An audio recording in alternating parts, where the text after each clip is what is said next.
My name is Susan Wargaftik, and I am chair of the CPC. I want to give you, first of all, thank you all for coming. It's important to have these discussions, and we want to hear from you. And this is really an important issue for us. Let me give you an idea of what the lay of the land is going to be, and then we'll start the meeting officially. We will have a very quick discussion of what our process is, and at that point you can ask us any questions you would like. Once we start the public hearing on the applications, we're going to go application by application. So if you're here to talk about several things, we are going to ask you to wait to talk about those things so that we can keep a clear understanding of which thing you're talking about and be able to make it clear for us as we're doing our analysis of what we're going to be doing once we get to the next stage. So it will be, as people are coming in, if you'd sign in and if you'd note which application you want to apply, you want to discuss, and then we will have that discussion. We'll get that list and we'll use that for our discussion today. Okay, so let me call this meeting to order. And I'll do a roll call. Let me just say that the meeting is being recorded by the Community Preservation Committee, and if any other persons present are doing the same, you must notify me at this point.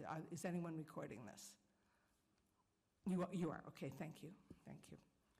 Okay, calling this meeting to order, and I'm going to do a roll call of the members. Vice Chair DeSalle? Here. Travis Drury. Here. Peter McIver is not here. Jack Redman. Here. Wisty Rohrabacher. Here. Garth Schoenfeld. Garth? I did see him online. Yeah, he was online. I'm here. Okay, great. Becky George? Here. Sarah Bolduck? Here. Okay, we have a quorum. We are not going to review our minutes of our last meeting at this time. We'll do that at our next meeting. Okay, so we're going to do a brief discussion about where we are in relation to the process so that you all have an understanding of what we're doing and how we're doing it. And we will start that. Okay, so this is our overall process. That it happens, we work throughout the year, so we create and update our community preservation plan. We then have pre-applications that are due in September. We have our full applications that are due in November. Then we go through a discussion with the applicants during the period between then and now. And this is where we are right now, is on our public feedback process. We have a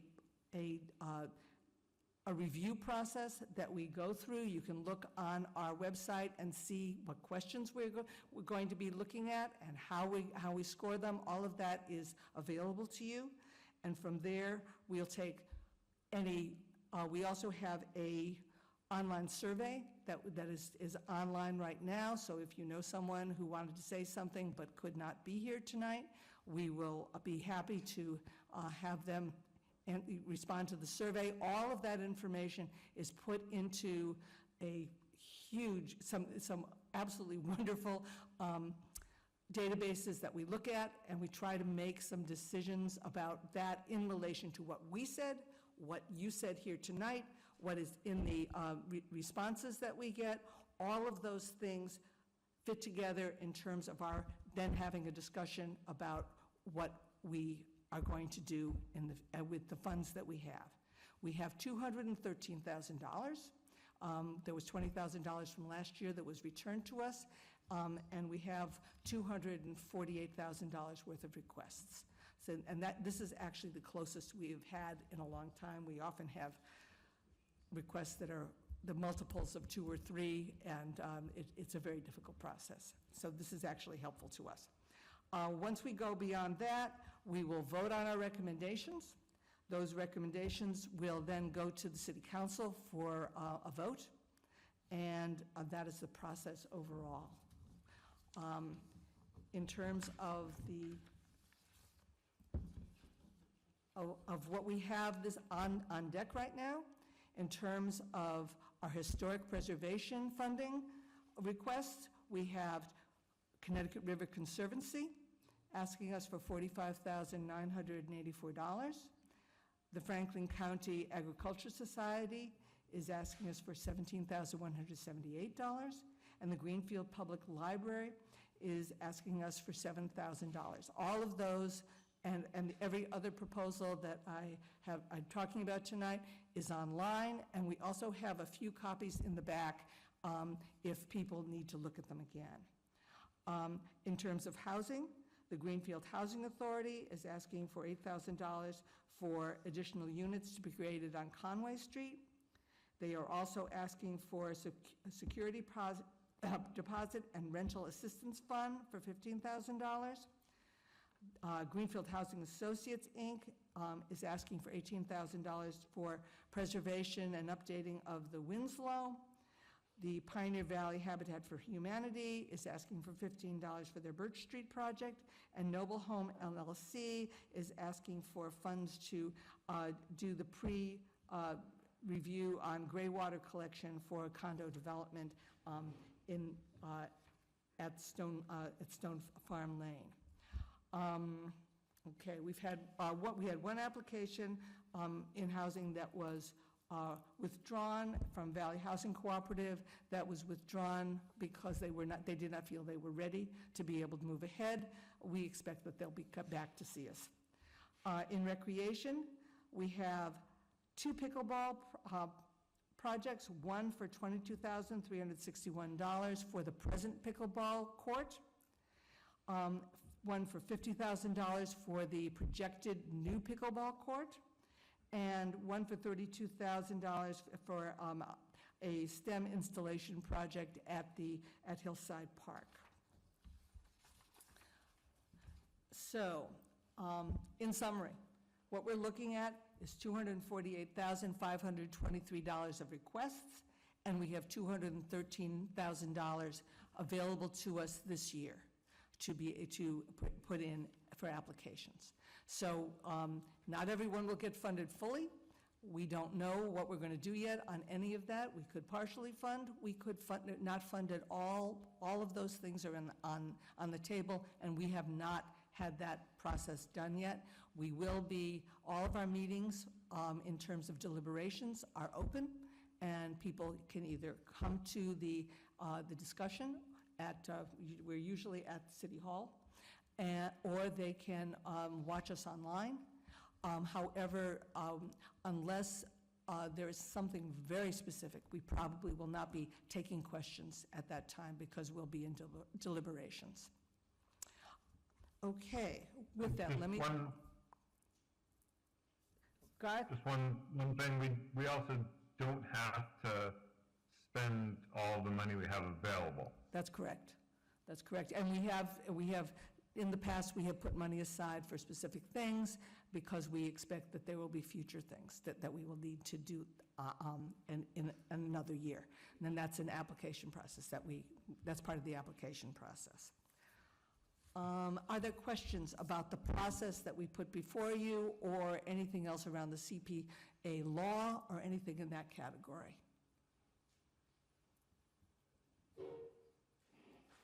Yes, go ahead.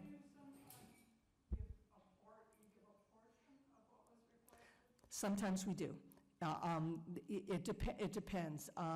That could be because there's a large request and we are going to fund a portion of it, and we will say we will fund this but not that.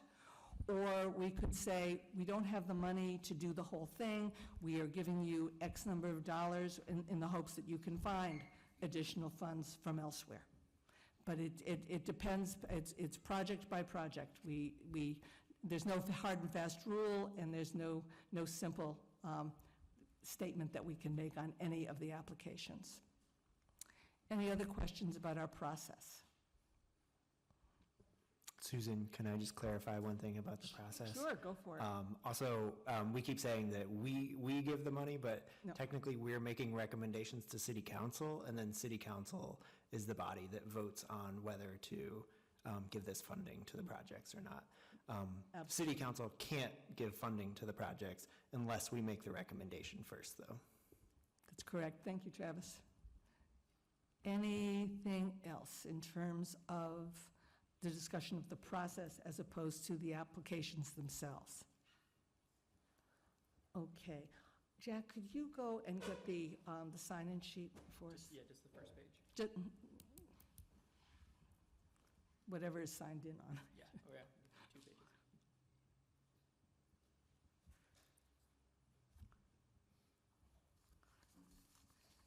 Thank you, Sa. Okay. Okay.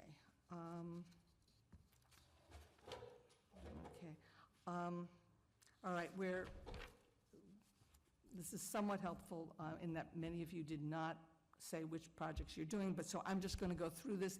I'm going to name the project. If you wish to speak on it, please come forward. If you want to speak on multiple projects, I ask you to speak on these projects one at a time so that we have the ability to be able to be clear on what you're speaking toward or against and why that's important to you. Yep, and if you're online and when Susan names a project, just raise your Zoom hand and then we'll get to you. Yep. Yeah, oh, yes. And we'll have a 3-minute time limit on it. You will hear a bell or some sort of thing there. It's going to sound like this. That will be at 2 minutes and 30 seconds, and you will have another 30 seconds to respond. Al? Given the limited size tonight, could you stretch that to 4 minutes? Considering the number of applications we have, we had agreed on 3 minutes prior to this. Okay. Yes, sir. Hi, I'm here representing one of the applicants. I wrote the application, so I didn't plan to speak because I sort of made my comment. Okay. Just to answer questions, unless it's expected that people are making a comment. The way this part of the process works is that applicants are not expected to make any response in any way. We are just here to listen to what the public has to say. But, and that's also helpful for the applicants, because if there is something that comes up, we may be coming back to you and saying, what about this? So that's absolutely fine. Thank you. All right, with that, I am going to start this process. Is there anyone here to speak in response to the Connecticut River Conservancy development? Nancy. And would you say your name and your address? Nancy Hazard, 30 Spring Terrace, Greenfield. So I'm a member of the Connecticut River Conservancy because I think it's a fabulous organization. And I think we're very lucky. It covers a huge geographical area. I think we're very fortunate to have them have their headquarters here in Greenfield, and to have them have chosen to be in a building which has huge historic significance for the community. I always forget exactly what it was, but I think it was the first courthouse, something like that in Greenfield. And it's a beautiful building. So what they're planning to do at this point is, and they've put a lot of money into this in the past. They've put PV on the roof, solar on the roof. They've done a huge amount of insulation. They have completely changed their heating system to be electric. And at this point, they're taking it in the next step. And I think the steps they're taking, so that it's more usable for them, so more office space for them. But one of the things I'm particularly excited about is that they're going to be creating a new meeting space which the community can use that would hold 100 people. And it seems like we're always searching for that. We've been searching on it for as many years as I can remember. So I think it'd be really exciting. They are asking for a large amount of money, but I'm hoping that given the requests that have been made this year, that perhaps the entire amount could be given to them, but I leave that up to you guys. But it's a fabulous project. Thank you. Is there anyone else who would like to speak to this application? Al?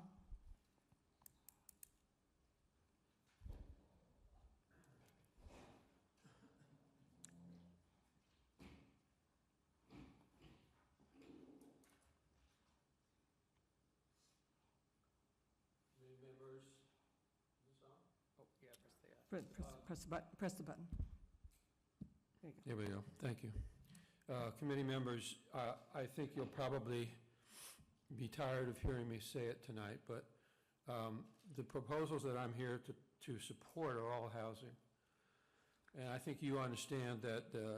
Al, we're talking about the Connecticut River Conservancy I'm thing? gonna Okay, I'm going fine. to address that in my 3 minutes. no, go ahead. The reason this particular project isn't on my list is that I'm only supporting the housing projects that are coming before you. The Conservancy is a good group. They're in a historic building. Their request is high. I just don't think that at this point, in terms of what the city is having to deal with, that renovating office space for a private nonprofit, I believe, is a top priority. So I speak, as someone who is supporting other projects instead of ones like this, because I think we need to deal with something a little bit more critical. And I hope that the Conservancy will consider doing some crowdsource funding or something for that project rather than looking for this fund, because I think I'm not going to be supporting any of the recreation proposals, and I'm not trying to be unpleasant about those other proposals. I just think we have something far more critical to discuss tonight. Thank you. Thank you. Anyone else to speak to the Connecticut River Conservancy proposal? Oh, someone on Zoom? Good. Hi, my name is Patty O'Neill. I live in Precinct 1. And just hearing about this being an important meeting space, I agree. I feel like there are not enough meeting spaces, and I'm interested to hear how that might benefit the community, especially if they're looking for community funds for this. Third spaces are important, and just good meeting spaces are important. But I also am not sure how the money is being given out to all these projects. Housing is really important to me too, so I will speak on those as well. But yeah, that's it. Thank you. Is there anyone else online who would like to speak to the Connecticut River Conservancy project? Okay, then we'll move on. Franklin County Agricultural Society, Phase 2 project to preserve Greenfield's agricultural history at the fairgrounds. Is there anyone here to speak to that? Please come forward.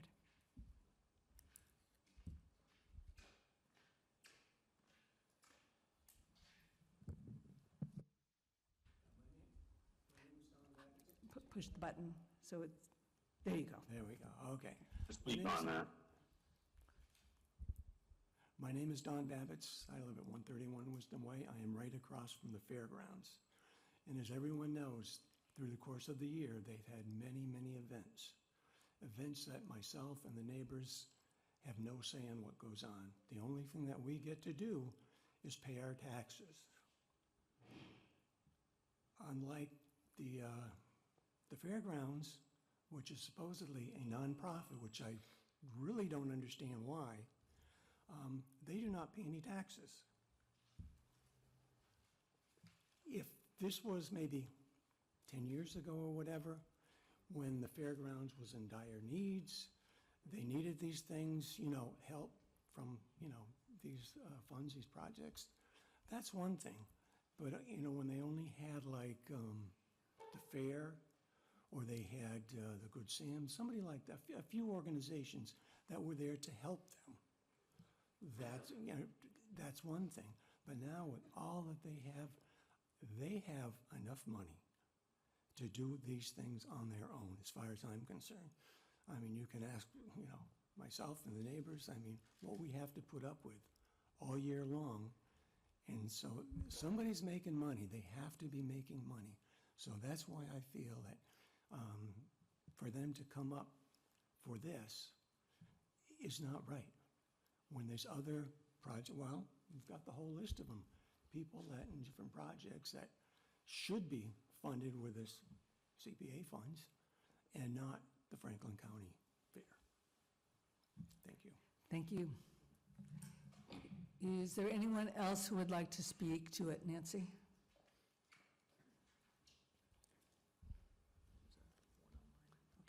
Okay, great. Nancy Hazard, 30 Spring Terrace, Greenfield. This is another organization that I feel strongly about is really important, and what Mike Nelson has done with this place in the last couple of years has been completely nothing short of amazing, and his goal has really been to rebuild the agricultural side of the fairgrounds.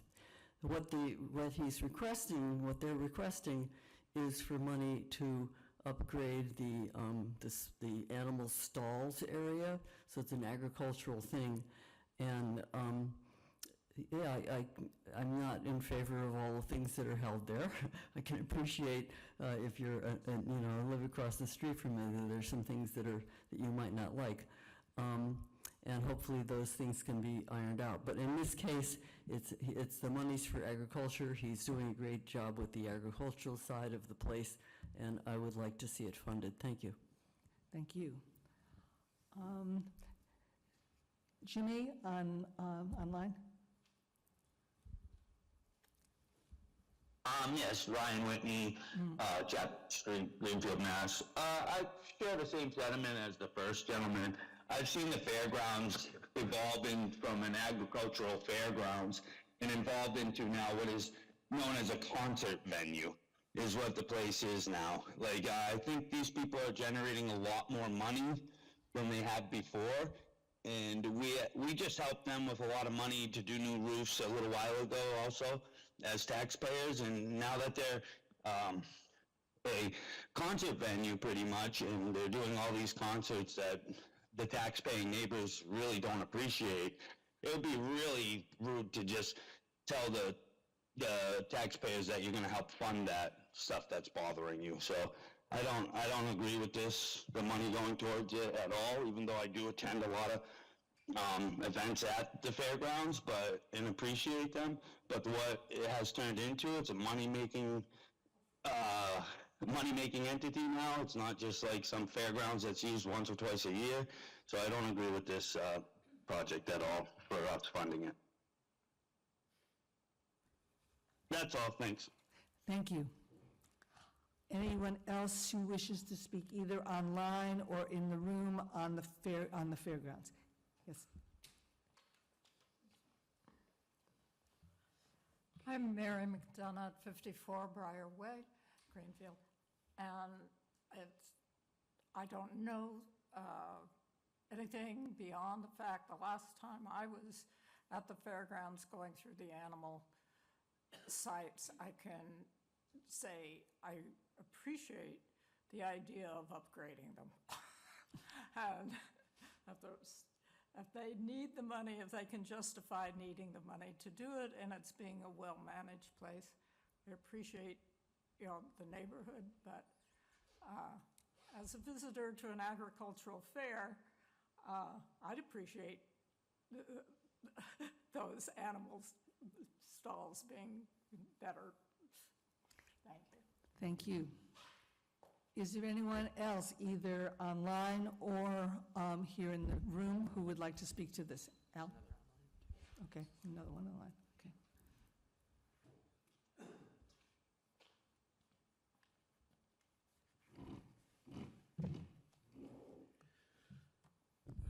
Al Norman, I want to just say that I go to the fair every year with my children. Love the animal portions, don't have particular interest in the rest of it, but I'm sensitive to the fact that, again, this is a lower priority project in this year, which I think should be a year of housing. But I think that I would also look to the Agricultural Society to raise its fees that it charges to groups like the people that put on Soulfest, to raise their ticket fees as a source of revenue. I don't know if they listed that. Some of these proposals you received took no time to seriously respond to what would you do if you didn't get sufficient funding from CPA. And I'll talk about that later. But that to me suggests that there's something that's wrong there if people don't have an idea of what they would do if you don't give them money, if we as taxpayers don't give them money. I don't believe that more tax dollars at this point should go into this project for cattle barns when we have problem housing real people. But I do support the organization. I just agree with Ryan that this is not a suitable source of funding at this point. They have branched out their revenue, and I would look now, hopefully they would turn to their revenue stream as opposed to asking for tax funding for this particular project. Thanks. Thank you. I'm sorry to have to do this, but your format requires me to keep coming up. So. We understand that. Thank you. Stephanie, online. Hi, Stephanie Duclos, Precinct 8. I do support a lot of what goes on at the Greenfield, at the Franklin County Fairgrounds. I have real concerns about the noise that it creates for the neighborhood.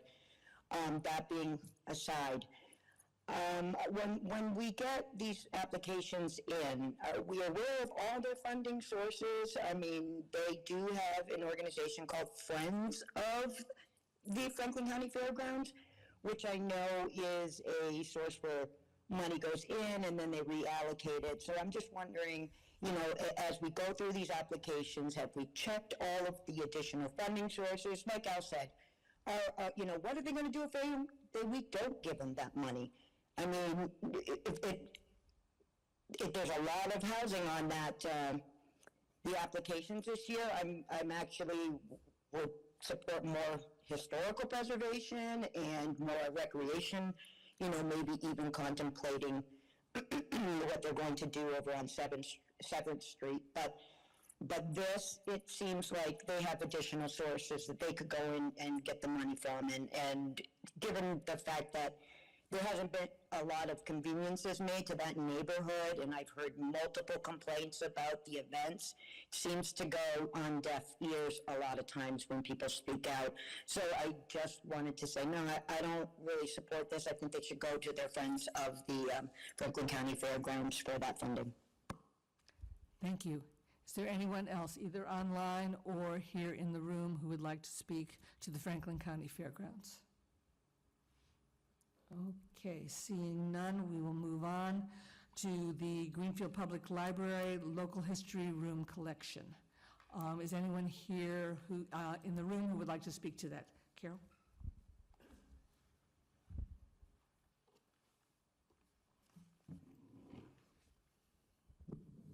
Carol Letson, Precinct 3. Glad to be here. Do I say my street address or just the precinct? You're fine. Okay. My field is history, and I did a great deal of work with history in the region in my career. And so I'm also very familiar with the facilities at the new public library. They're very handsome, but there aren't enough materials to handle all those wonderful documents that they have and they're storing and they're trying to conserve, and they are conserving. They need the help of this grant, and I want to speak up for this particular request for the local history collection room at the public library. A great deal needs to be done with those materials, and the staff is so busy with their public service that this additional grant is very useful for going forward in the collection. Thank you. Thank you. Anyone else in the room who would like to speak to this? Louise?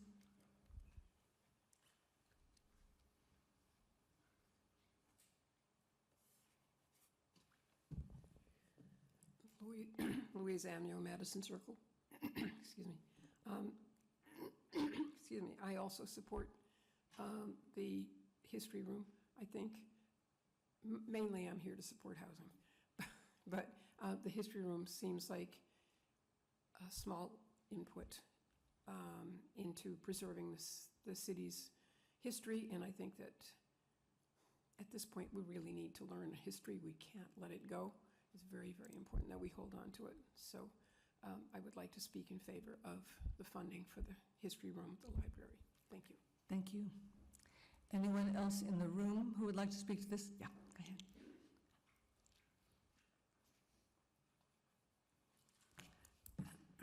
Beth Lorenz, 39 Sunrise Avenue in Greenfield.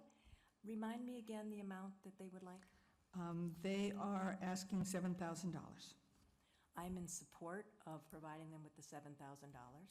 I believe that the Greenfield Historical Society has tried to maintain documentation and other important things that are referenced for Franklin County and Greenfield. They're not able to do that, and the library should be able to support that.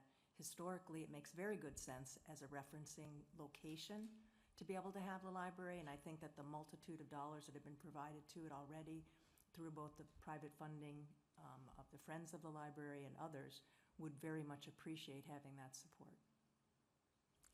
Thank you. Anyone else here in the room who would like to speak to the question of the Greenfield Public Library? Is there anyone online who would like to speak to that issue? Stephanie, is your hand is up. I don't know if this is a new... Yes, I'd like to speak to it. Okay, thanks, Stephanie. I am in full support of the preservation of historical documents. I would love to see maybe in the upcoming years preserving some of our vaulted historical maps of our city.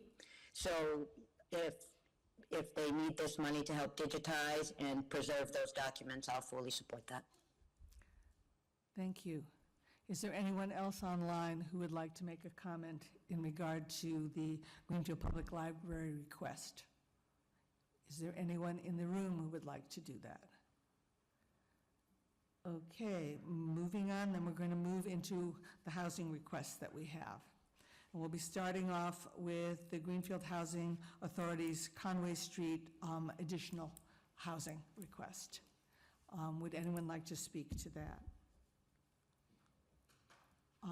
Louise?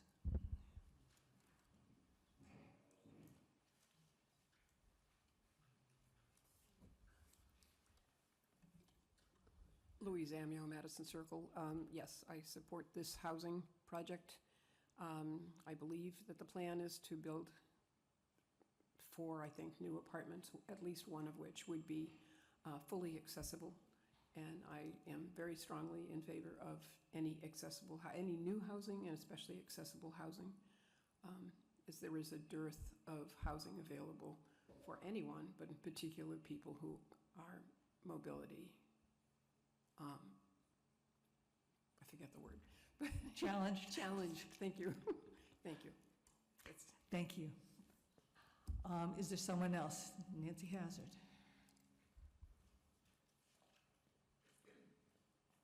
I'm going to just move this chair.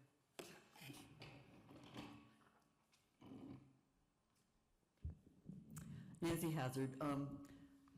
Like Al, housing is a huge issue for this community and a huge priority for me. This particular project I'm excited about. I think it's very creative that, as I understand it, they were thinking of maybe 5 units. The land is pretty small, and they were very creative in order to be able to design it and be able to put it there. And it's close to Old Courts, I believe. Is that right? Mm-hmm. So it's in a great location in terms of, for the Housing Authority to keep track of it. And as I say, it's greatly needed, and I'm impressed with the design that they've come up with, figuring out how to have the maximum number of units on such a small piece of property. And it fits. I'm excited about it. Thank you. Thank you. Is there anyone else who would like to speak in regard to the Conway Street creation of additional units? Al?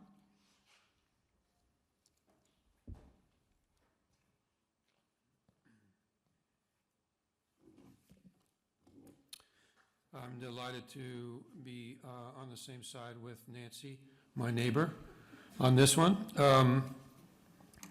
This is the first of 3 Greenfield Housing Authority proposals that I will support. This one, this 8,000 for the Conway Street units for a project that will continue its geotechnical investigations to continue work on 5 units of affordable housing is the first. So I applaud this effort. I strongly support it. I will be talking in a minute about one of the GHA proposals that I think you should double. But this one is a good program, and I appreciate it that it's been submitted. Thank you. Is there anyone on the line who would like to speak to this proposal? And Carol, get back. Carol, go ahead, and then we'll go online. Carol, that's in Precinct 3. I too want to support this. I'm a neighbor of this development, and I know several people who have been finally accepted to have an apartment in that area. And anyone who's accepted has to be able to go to the second floor apartments because there are just not enough first floor apartments available. So you have to be capable of going upstairs every day to your apartment. And this project is a wonderful project. I want to support additional units at the Housing Authority. Thank you. Thank you. Is there anyone else in the room who would like to speak to this project? Okay, is there anyone online who would like to speak in regard to this project? Okay, seeing none, we'll move on. The second is also a Greenfield Housing Authority project. This is a security deposit and rental assistance fund. Would anyone like to speak to that? Nancy?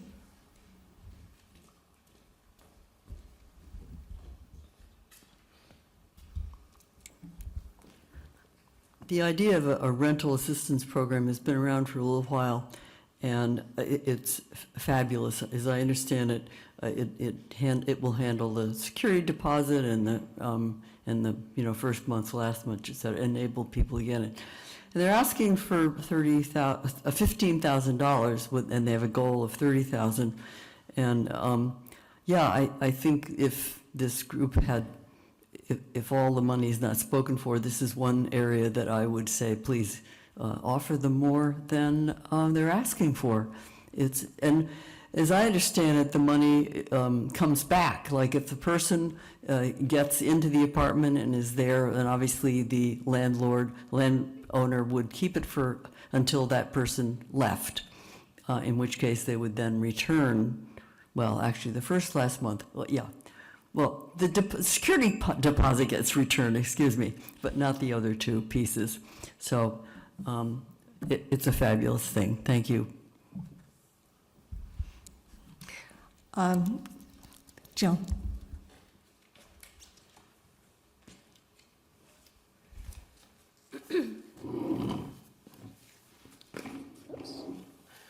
Jo Marie Jackson, 2 Chestnut Hill. I'm in favor of this proposal with the security deposit and rental assistance fund. I do believe it deserves to have more monies added to it. I agree that it should be doubled. Just today, Mitchell and I, we spoke to another resident in Greenfield who rents an apartment, and he said he's very concerned with the uncontrollable and unregulated rising cost of rent here in the city of Greenfield. This person expressed concern that his rent has increased by $250 this year. He would like the CPA funds going more towards creating stability for affordable housing and people who rent apartments. Thank you. Thank you. Is there anyone else? Louise?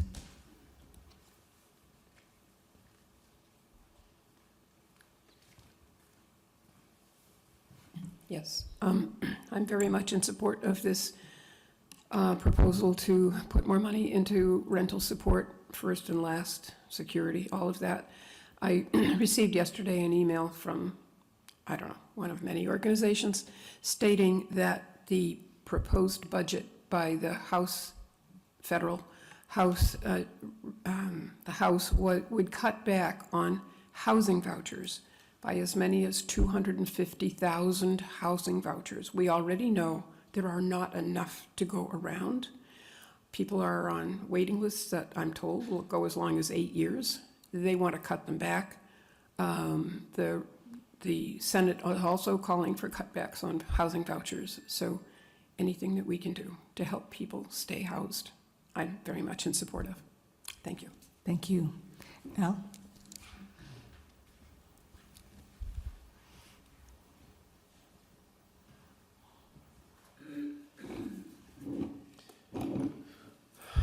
This project from the GHA is my favorite proposal that you have before you.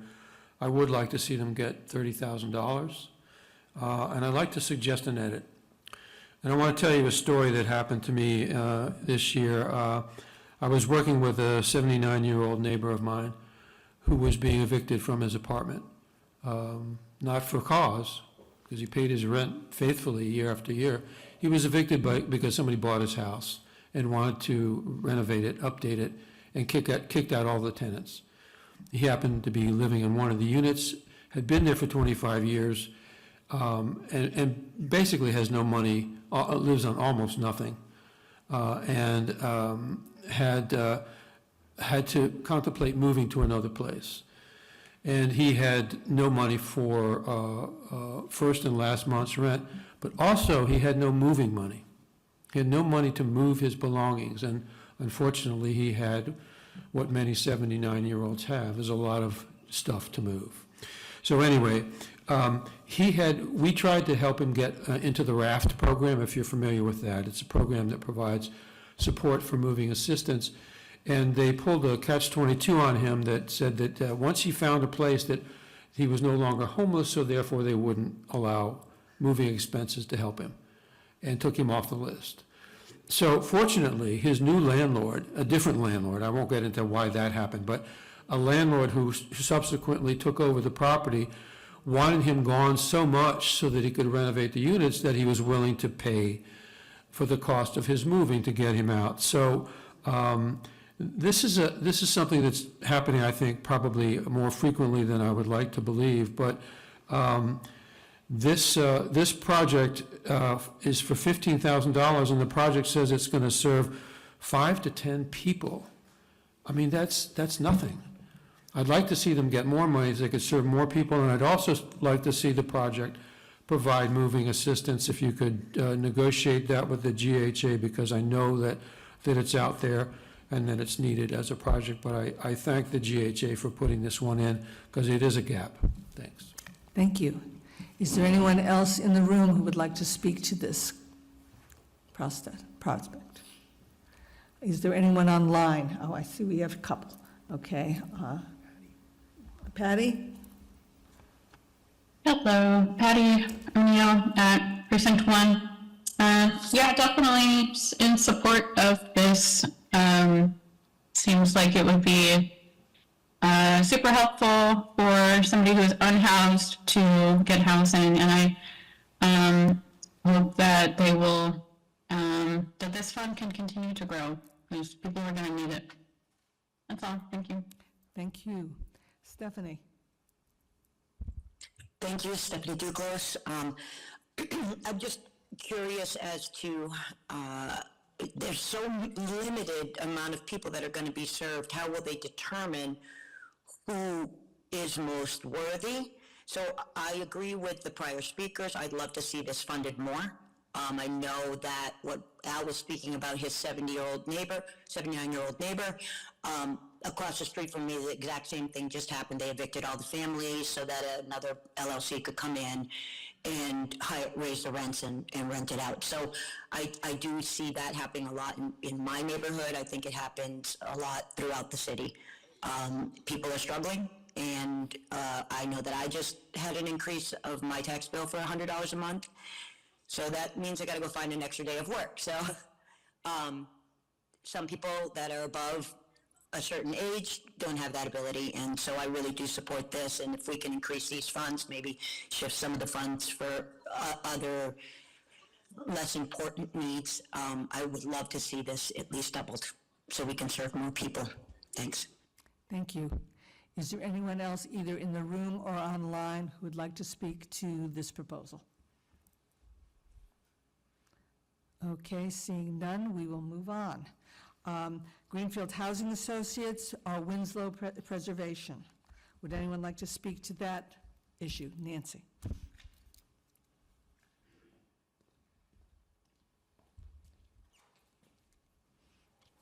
Nancy Hazard, housing. Here we are. This project, you know, has been around for, been talked about for a number of years, and it's been tremendously exciting to be able to renovate what was the Wilson's department store and to put in, I think they're aiming for 55 units. Did you want to correct me? I just wanted to correct you that we're not talking about Wilson's, we're talking about the Winslow, which is on the corner. Oh, the Winslow. Yeah, which is on the corner of Main Oh, thank you for correcting me. And Wells, yes. Okay, well, I feel similarly about the Winslow. It was updated a number of years ago and accommodates, I don't know how many people it's accommodating right now. But there's, that income level, people who are in the Winslow, that income level, incredibly, that facility offers incredible, it offers housing for that demographic. And I appreciate that, and I appreciate that they're continuing to work on renovating and keeping it up to date. Thank you. Thank you. Is there anyone else who would like to speak to the Winslow preservation? Al?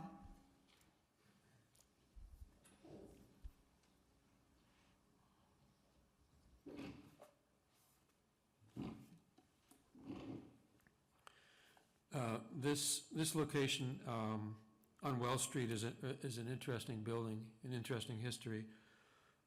It's over 100 years old, and it currently has 55 units of SRO, single resident occupancy, so it's kind of unique.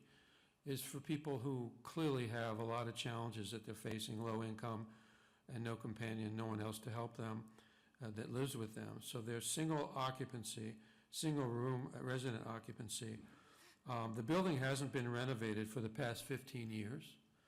And it needs, according to the application, it needs roof repairs, repointing, repairing cracks, and so forth. It's a prominent structure also abutting on Main Street, so everybody in town sees it. And I think that the upkeep of that building is important on that level as well. So I strongly support this project as well. The $18,000, again, that's probably not enough to do what they need to do, but I think that most taxpayers in the city would support spending of this kind of resource for that kind of constituency without too many objections. So I hope you will fund this one, funding more if you have it. Thank you. Thank you. Is there anyone else, either in the room or online, who would like to speak to the Winslow Preservation Project? Okay, seeing none, we'll move on to, oh wait, there is one, okay. Patty? Hi, Patty O'Neill at Precinct 1. I'm just in support of single occupancy housing. Doesn't seem to be a lot of it, and yeah, I'm just in support of this. Thank you. Bye. Thank you. Louise?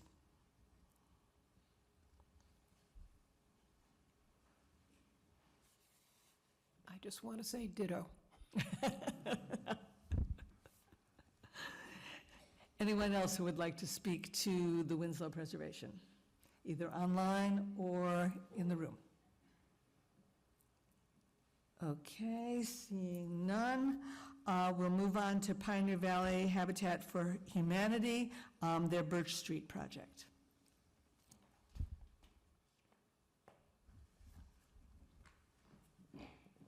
I'm Mary McDonough, Precinct 7, and I think everyone here has heard of, knows, and probably has an excellent opinion of Habitat for Humanity.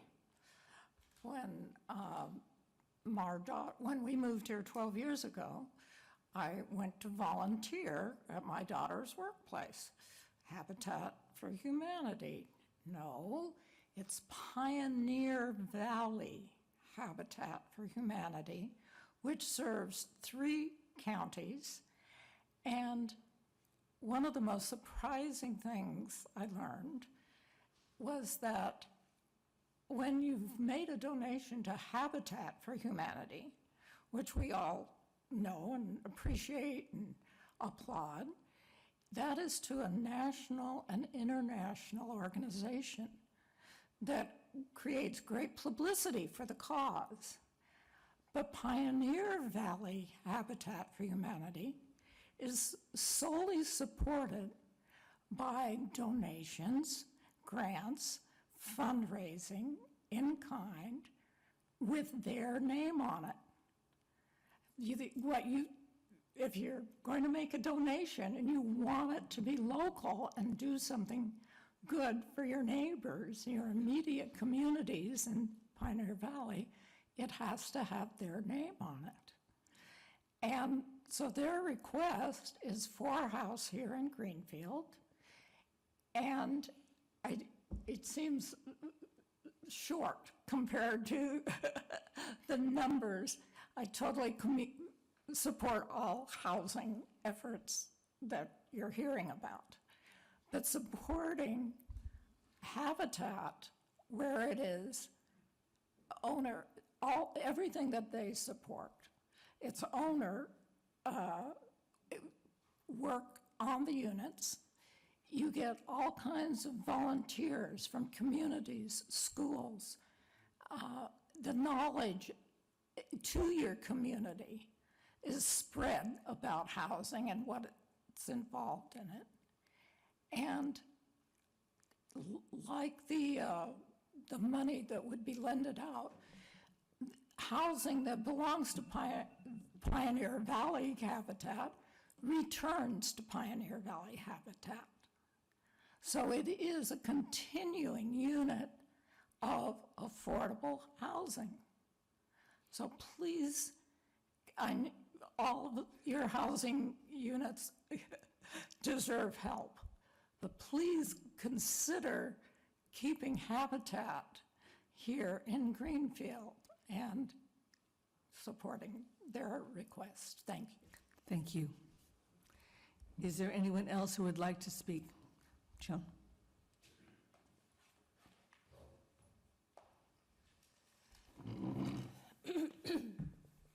Joan Marie Jackson, 2 Chestnut Hill, Greenfield. I am in support of the Pioneer Valley Habitat for Humanity on Birch Street, that project, $15,000, because it does help to create a stable pathway to home ownership, and that's what we need more of in our city. It helps to develop more equity and generational wealth, people to take responsibility and build on their life and make more of it. And it helps community relations too, neighborly relations, our resourcefulness, how we can work together and help each other. So I appreciate that. Thank you. Thank you.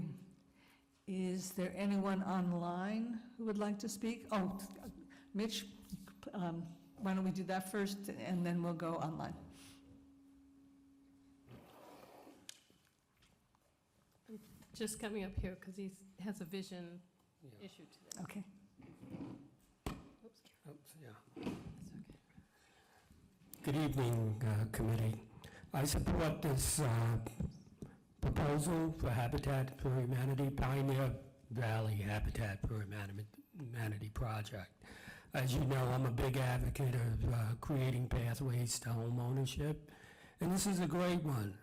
Between Joan and the previous speaker, it also helps to recognize neighborly relationships, which I think in this community right now it's eroding, and I don't want that to happen. So if we can sort of get on the same page and prioritize what's important. Tonight, I support most of the housing projects.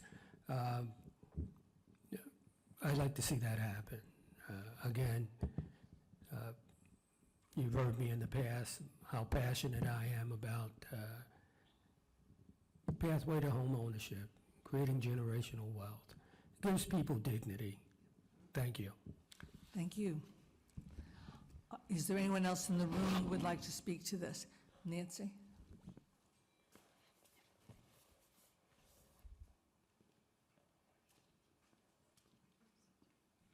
Nancy Hazard, housing. So this project, as the speakers have said, the Pioneer Valley Habitat for Humanity is an amazing organization. It's fabulous. I guess I would just share that the 15,000 only creates one unit. I would wish it was going to be a duplex, but if we look at the other projects before, that similar kind of amount of money is producing several homes. However, as previously pointed out, the Pioneer Valley Habitat for Humanity also offers an opportunity for a community project and bringing the community together. So there's many benefits beyond even having created this one home, and creating one home at a time is pretty amazing. So my hat's off to them, and I definitely support this program. Thank you. Thank you. Is there anyone else in the room who would like to speak to this? Carol?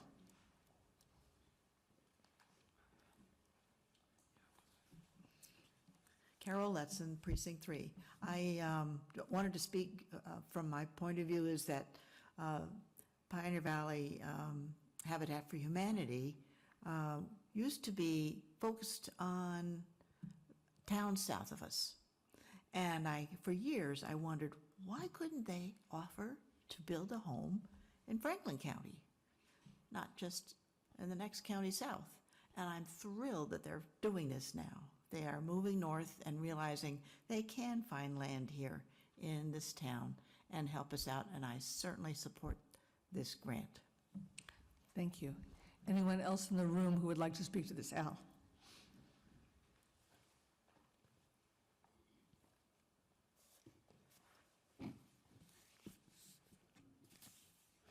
I wanted to also point out on this project that it is a project for low-income people, which is different than just any housing need that might be, affordable to, someone who's of a higher income level. This is targeted towards low-income people. It says, I hope it will be 60% of area-wide median income that they use to select an owner for this house. But they're saying that the house will be sold for under $200,000. Well, that makes me a little nervous in terms of what else will need to happen to make this habitable. I'm assuming these folks will be working with local banks to help with mortgages and other ways of supporting people, because I think $200,000 is a lot of money for a house. And I say that because when I bought my house back in the dark ages, I bought a house here in Greenfield for $30,000. That was truly priced for people with little money at the time. So I support this project. It's a great group with a great history, and this will be a two-bedroom, energy-efficient home. It won't be, it'll be something that a family could actually live in, as opposed to smaller units that don't really accommodate children. So this is another one on my list of projects to support. Thanks. Thank you. Is there anyone online? Stephanie? Hi, Stephanie Duclos. I support this project. I love Habitat for Humanity. I love the whole concept of people working together to build these units for people who are in need. I supported the request last year, and I support this one. Thank you. Thank you. Is there anyone else, either online or in the room, who would like to speak to this particular issue? Okay, seeing none, we will move on. The next one is the Noble Home LLC gray water collection for the condo development there. Would anyone like to speak to this issue? Carol?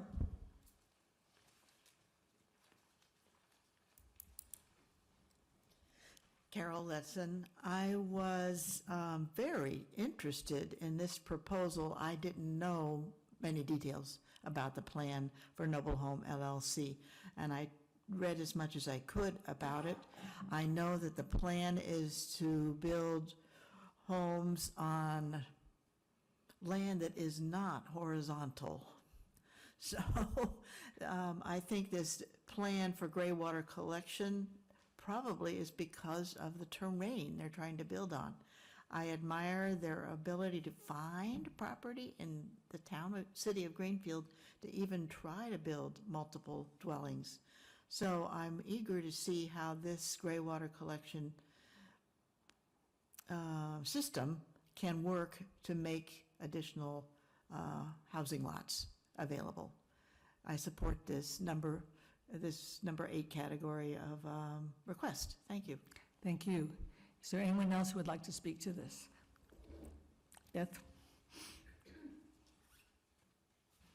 Beth Lorenz, 39 Sunrise Avenue in Greenfield. I recently had eye surgery, so I'm looking at things very closely. So I apologize for looking down when I should be looking up at all of you. I am here because I believe that the applicant, who I have met and I had a good discussion with 2.5 months ago about the project, actually should withdraw the application and request for the funding. I have 3 separate reasons why I feel it should be withdrawn. I think they are legitimate in my mind, but perhaps not in yours. And the purpose of my discussion is fostering around what I believe to be inconsistent language in different grants and proposals he's made for the project going forward in Greenfield. In one moment, it's called low-income housing, and another it's called condo association, and another one it's called multifamily dwellings. That all, when you come to different sources of funding and trying to do things when you're using different languages, requires different surveys to be completed. The survey that recently was done to be able to take a look at the sewer system and water system that's a part of this project was done by someone who was not informed that the word condo was affiliated with the discussion, and that requires different certifications, I'm understanding. The second reason that I feel that it should be withdrawn is that although I think the project is a really interesting one and could probably be pushed forward by those that aren't looking deep enough into long-term aftermath or effects, is understanding gray water itself and his definition that he uses in his application, which is to do, and pardon me just for a second, is to, where is the part about there we are. The system would collect water from the residential sinks, showers, and/or laundry machines, filter them mechanically and/or biologically, and then be deposited into the landscape or collected for reuse. My understanding when it comes to gray water systems in Massachusetts in 2006 going forward, in 2016 going forward, has been redefining how they want to incorporate gray water systems. But on this experimental site, which is why I think the town was excited about taking a look at it, Just 30 seconds. Is not necessarily focusing on what would happen if there's a failure of the system. So he has 7 acres. He wants to put the complex under the central core of the building structure. What does he do if he has a failure in the system in the long term? And if you don't have a planning site and source for where that would be taken care of or how it would be resolved, in the meantime, if there's a problem with it. And the second is that if you have a failure, it could be due to also toxins that are in the laundromat that should not be going into the groundwater. So that would be the definition that I would have trouble with. Thank you. You're welcome. Is there anyone else who would like to speak to this? Yes, sir.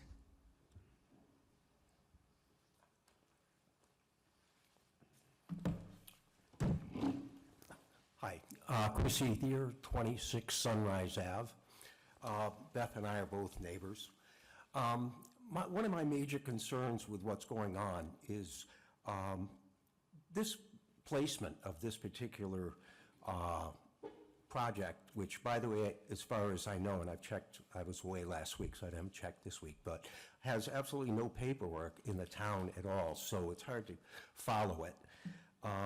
But it's the major wildlife corridor that is along the Connecticut River. We're talking about the area which is directly opposite the Turner's Falls Canal, which means that the water rises and sets almost man-made, according to how much power we need coming out of the canal itself.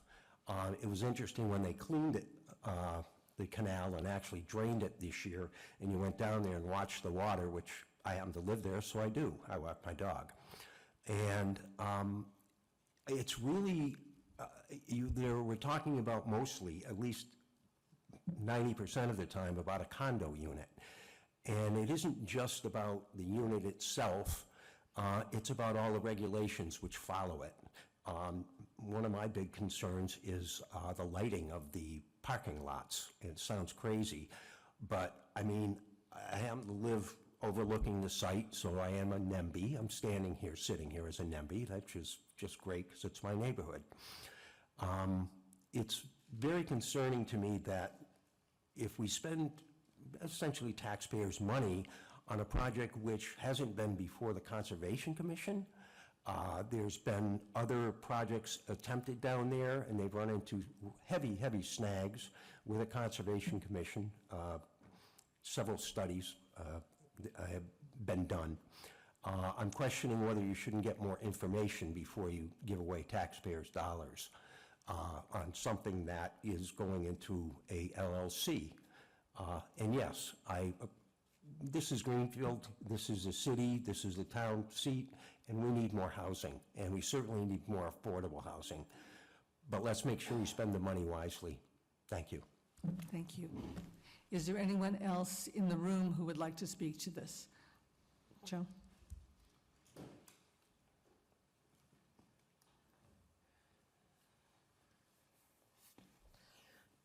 Jo Marie Jackson, 2 Chestnut Hill, excuse me. I'm speaking about the number 8 Noble Home LLC, gray water collection for condo development. I have some concerns about this. I have concerns about CPA funding to be appropriated to defray or cover the cost of the proposed Noble Homes LLC/gray water treatment system request in the amount of $18,000.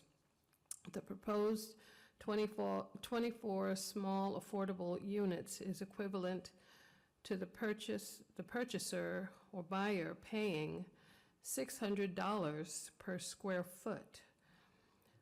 This is not in alignment with Greenfield's supposed urgency of creating affordable housing.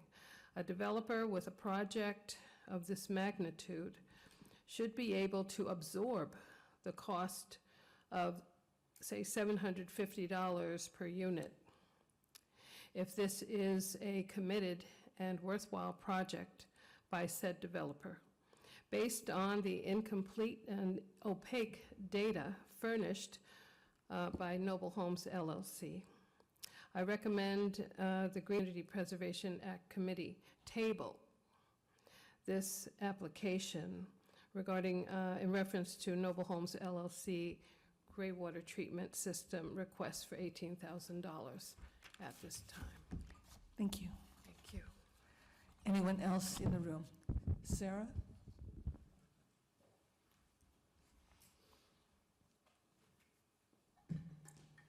Hello, I'm Sarah Brown, 112 Stone Farm Lane. I'm speaking on behalf of myself, but also I'm a member of Valley Community Land Trust.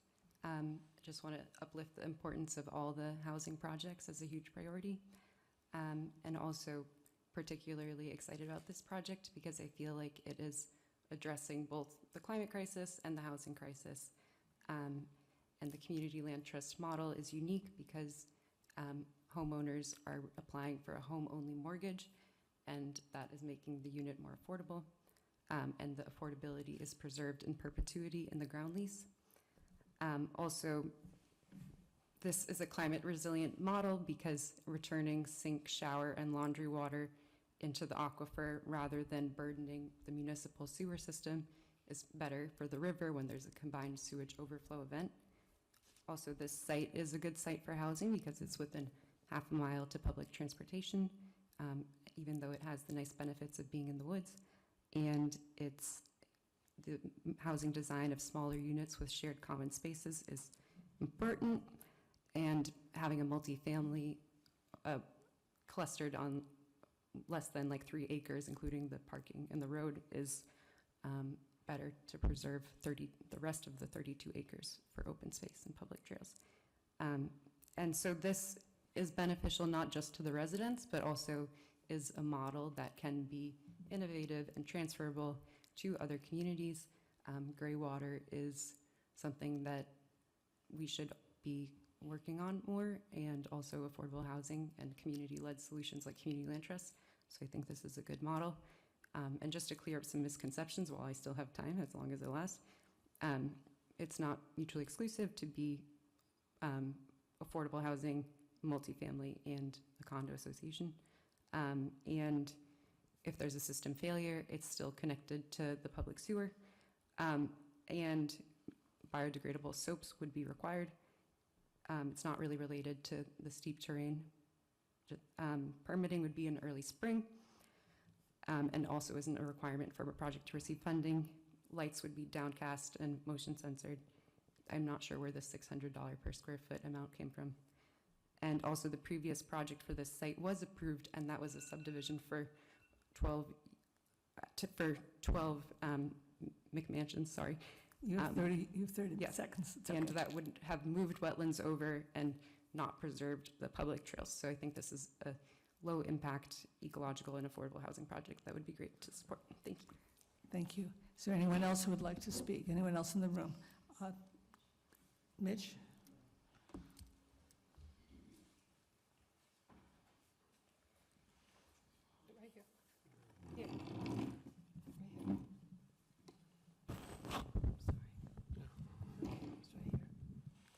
Good evening, committee. Mitch Spate, 2 Chestnut Hill.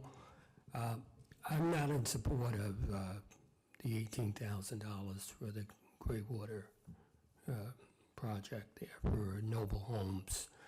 As the previous speaker said, we're still trying to figure out what is this project? Is it condominiums? Is it low income, affordable housing? Based on what I'm reading, $150,000 for 250 square feet. You do the math on that. It's about $600 a square foot. I don't think that's addressing affordable housing here in Greenfield. Those kind of numbers may address a parking space in Boston, but not here in Greenfield. Again, I'd like to see that money, if applicable and by state law. We have a new fund in town called the Elderly Disabled Taxation Fund. And I think a lot of the seniors and disabled folks who are struggling here in this town could benefit by that. Thank you. Thank you. Is there anyone else in the room who would like to speak? Al?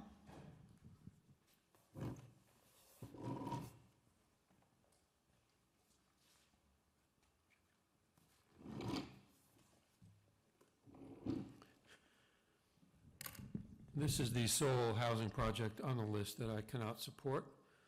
I have been trying to read a lot about what Noble Homes LLC is proposing here, and I have to say it has been difficult to really ascertain the nature of what they're working in, and I think it's still evolving as we speak. But the developer said at one point that he wanted to create 24 small affordable condo units, and these condos would be between 250 and 500 square feet in size, would sell for $150,000 to $250,000, and they said that these units would serve medium to lower income people, but approximately half of the units will be sold to people with incomes up to 80%. I don't know how they're going to afford that. and half to those at 100% of the area media income. Now, on top of the sales price, you have to remember that these folks are going to be paying condo fees. And I know from talking to the folks at Solar Way, that's a killer for them. There are a lot of people in this town now living in condos who tell you that the condo fees are what are really pounding them and making it difficult for them to economically survive. So condo fees plus the cost, this is not affordable housing. I do not like the location of this project. I'll be totally honest with you. I think it's a terrible location. They bought that land, the Valley Land Trust, which does not pay taxes, property taxes. They bought this project for $1 million from a local, real estate agency. It's basically heavily forested. And the idea of cutting down a lot of trees in that area to create housing doesn't make sense to me at this point. We should be working on undeveloped land where we don't have that resource already there, because we're also trying to deal with carbon reduction, decarbonization. So why we would be developing something on the very edge of town, not near anything walkable, maybe Stop and Shop, but why would we be developing a major project on the edge of town in a highly forested area near the Connecticut River? I just don't understand why this was attractive to anybody. And I assume that you all saw our statement, which Christian, I think, gave to everybody, right, Christian? Everybody saw it? So there's a long paragraph here. I'm going to just end by saying that note that the Greenfield Health Director did not make a comment on this project, that the approval of DEP has not been reviewed for this gray water plan, and that I don't know how much of these 32 acres is even buildable, and how much it will be forest land will be cut. So for all these reasons, I support what was said earlier, that this project is not ready for prime time, for this kind of additional taxpayers' expense, because we'll be foregoing probably at least almost $20,000 in taxes that we will not receive from this project because of the ownership, because the ground lease is owned by a nonprofit. Tax-exempt organization.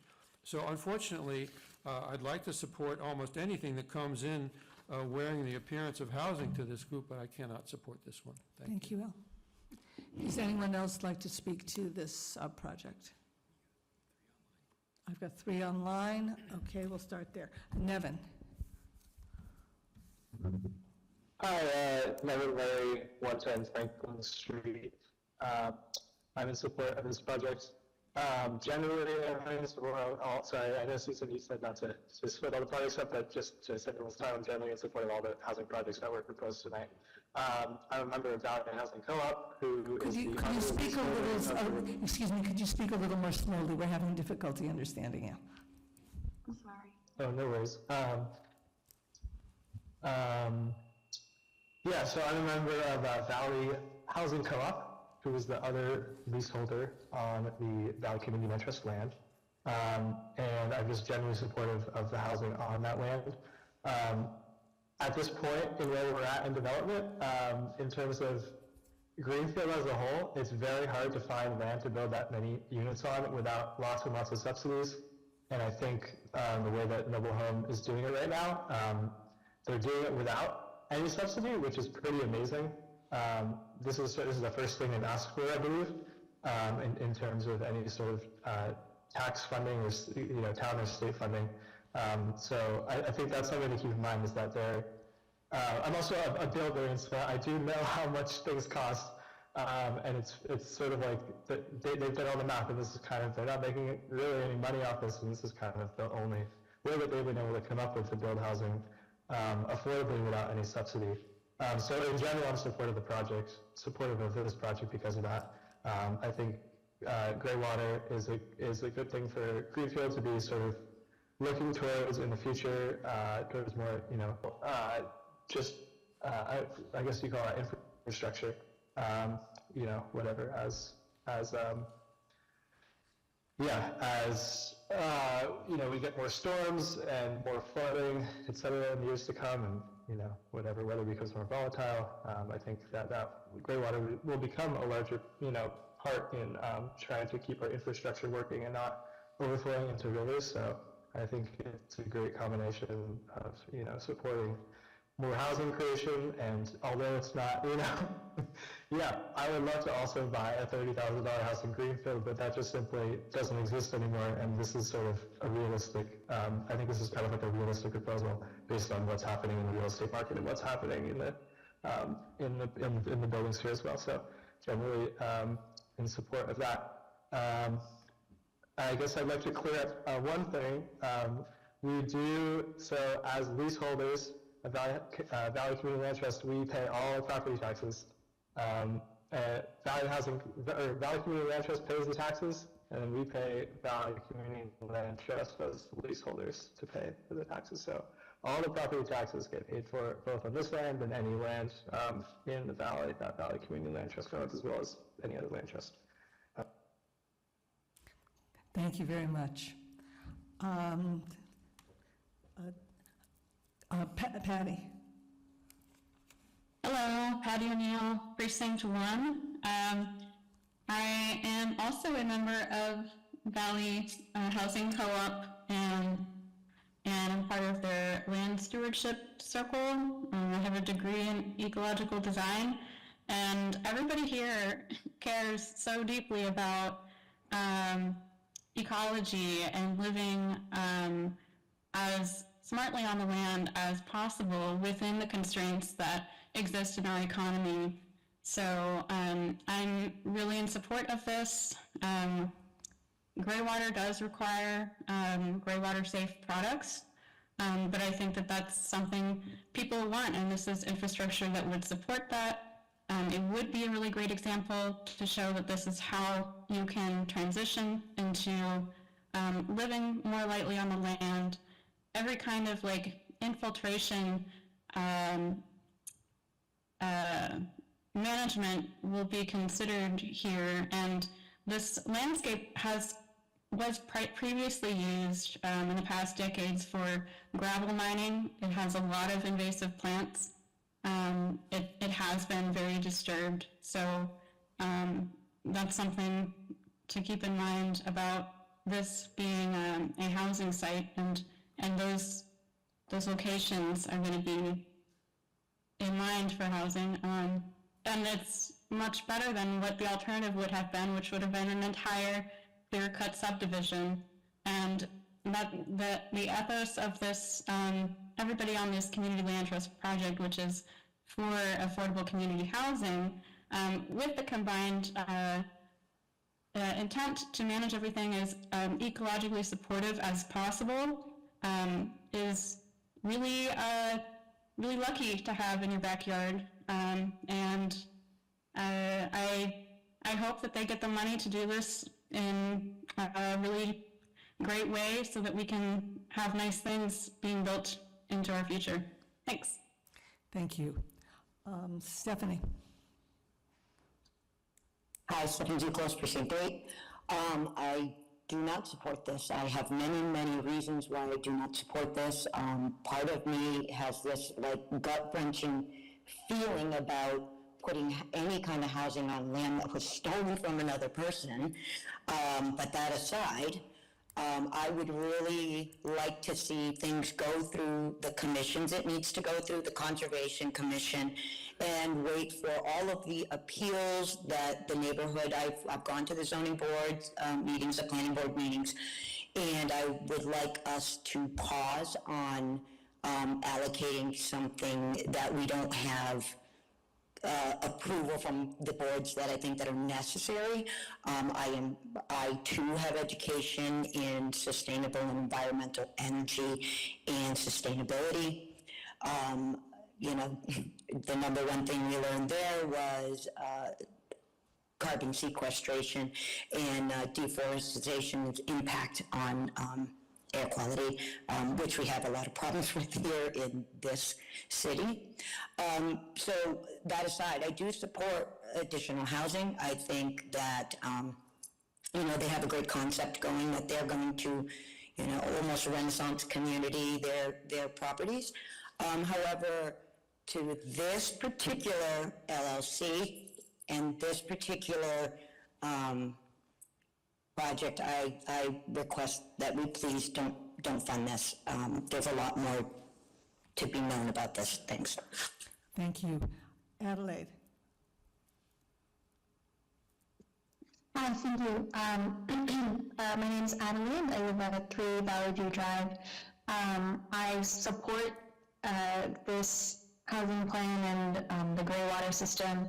As a lot of people have said, so far there's a huge need for housing in Greenfield. As somebody who is in my early 30s and I would love to live in Greenfield for a long, long time and to be a taxpayer here for a long, long time, but if I can't find affordable housing here, that just can't happen. So for, you know, I just really want to support development in this direction, and I'm hearing a lot of people who are saying that they don't want to see this land disturbed or to see it cut down, but you know, the neighborhood that sits right next to it is a pretty recent development, and I wonder, you know, if similar conversations were happening when this, you know, this neighborhood that currently exists was being developed.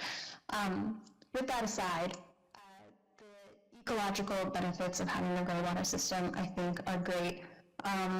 And I think that it's something that we should be trying out. It's something that we should from. I hear a lot of hesitation about, you know, not knowing and wondering what will happen. But I think that, you know, by designing a realistic plan for this, it's a great way to problem solve a lot of these questions. And then Greenfield as a city will be better prepared for the future to handle these things. Is happening, and water shortages and changes in our climate are happening, and I think that we as a city should be investing in being well positioned and well prepared for that. And I think we're really lucky to have people who are working towards you know, pushing Greenfield into developing a lot of these new infrastructures and plans and ideas to make our community more welcoming, more affordable, and more prepared for the future, you know, climate that we will be living in. So I just want to say that I do support this, and I think that we will learn a lot from this project, and it's something that can be transferable and you know, can be modeled for future projects as well. Thank you. Thank you. Is there anyone else in the room or online who would like to speak to this? Okay, seeing none, we will move on to recreation. The Greenfield pickleball enhancement and climate change mitigation. We are talking about the present pickleball court near the dog park. Is there anyone who would like to speak to that? Anyone online? Okay, it looks like no one wants to speak to that. That's fine. We'll go on to the next one, which is the new Greenfield pickleball courts that are trying to be developed over near Abercrombie. Is there anyone who wishes to speak about those? Yes. Do I push a button here, I heard? I think it's on. Oh, good. Hello. Gary Tajan, 224 Green River Road. I have never been to a meeting like this before, or this meeting, I guess. Thank you very much for volunteering your time. I don't think it's paid. Is it paid? No, that's what I thought. You have a difficult job, I understand that. In listening to all the, or maybe not all, but the housing ones, I think that many of us feel that that's of a lot of importance, maybe even the extreme importance on the ones that you have listed. I am here to talk about the pickleball because I think it is, as somebody said earlier, critical as well. It's critical, though, for the health of Greenfield. Just not the people going and playing and moving their body, but I think the health of a town or a city can be marked by how many green places they have, how many playgrounds and basketball hoops and tennis courts and baseball diamonds. we have one pickleball court. On many days from, let's say, March to like November, there could be upwards of 50 people at 9 o'clock, 8 o'clock in the morning playing. That represents a lot of people that are coming to Greenfield, living in Greenfield, spending their dollars in Greenfield. This new courts, proposed courts, I believe, although I think we're going forward, this money, I believe, will help the project keep on going. A group of Greenfield citizens we have raised about, I think it's $11,000 by our own account. This money goes to the Recreation Department, friends of the Recreation Department, so that they can apply for grants and whatever. So this money just helps the process be pushed along so people can see it's being done. With the rise in pickleball, people are going so many different places. I think right now there's one being built in the Holyoke Mall. There's one that was just built in Westfield. Hatfield is building one, or in the process of building one. I would hate to see all the people that I have come to know leaving because we haven't built something. I believe the project was put forth about 5 years ago. I don't know if my numbers are correct. The price was like $200,000, maybe $300,000. Last year, we went further. The price was $650,000. Without any changes or very minor changes, now the project is up into $1 million. If we don't act, it's just going to keep on going up, not because we're adding things or people are adding things, just by the cost of what it is. So I hope that you can find in your wisdom any money to go toward this so that, again, we that want this keep on working to build pickleball courts in Greenfield. Thank you. Thank you very much. Anyone else, either online or in the room, who wants to speak? Stephanie? Hi, Stephanie Duclos again. I'm actually not in supporting funding this at this time. I believe they needed to raise about $25,000. They haven't met that goal yet. I think that with the opening of the new pickleball, looks like a pickleball arcade essentially down at the Holyoke Mall. I mean, let's see how, what the demand is. I know he said 50 people, but we're looking at limited amount of funds, and, you know, we did spend money on a bocce court. I don't know how much that's actually being used. I do realize that people do use pickleball courts. They can't really use them in the wintertime as much. $1 million seems like a lot of money that I don't believe we have capital funding for. So I kind of caution throwing money to the wind, especially when there are other needs of the city and we have the option to bank whatever we don't allocate, and that might be more helpful to them in the long run.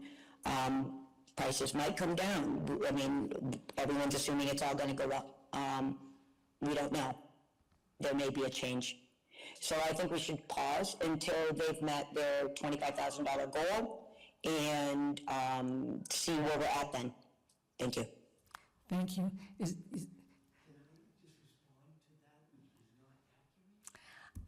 I can't let you do that. I'm sorry. No, I understand. Is there anyone else, either online or in the room, who would like to speak to the Abercrombie pickleball courts? Okay, with our last one is the Hillside Park STEM installation, which is also a recreation development. Is there anyone who in the room who would like to speak to that? Okay, seeing none. Anyone online? Okay. Seeing no one wishes to speak to that, I'm closing the public hearing for this. We have a little bit more business to do here, which is people are welcome to stay And then we will be closing the meeting shortly.